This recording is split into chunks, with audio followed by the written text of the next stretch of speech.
कुछ ख्वाबों में वो आती थी, नंगी पाँव काली चादर में लिपटी हुई, और जब मेरी आंख खुलती तो कमरे में इत्र की अजीब सी खुशबू होती थी। बदनपुर की हवेली में वो जो आया था अब लौट कर कभी नहीं गया।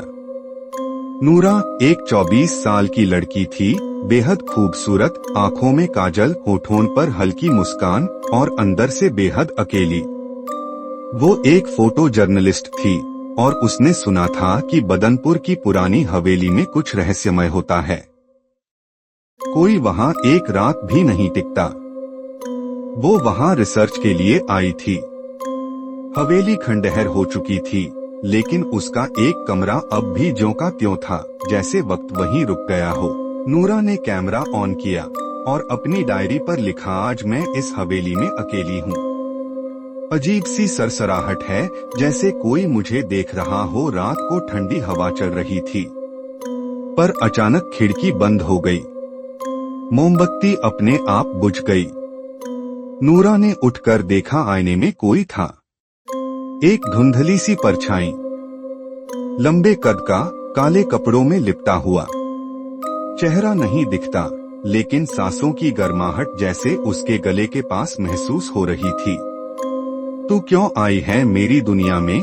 नूरा, तूने मुझे नींद से जगा दिया। नूरा डर के मारे कांप गई, लेकिन उसकी आंखों में कोई और ही चमक थी, डर के साथ जिज्ञासा और शायद थोड़ी सी चाह। अगली रात नूरा ने खुद से सवाल पूछा, क्या वो कोई भूत है या कुछ और? जब वो कमरे में अकेली थी, ज़हर फिर आया।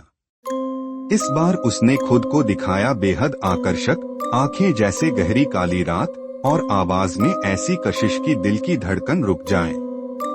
ज़हर ने कहा, मैं जिन्न हूँ, मोहब्बत नहीं करता, मगर तेरे जिस्म से बंध गया हूँ।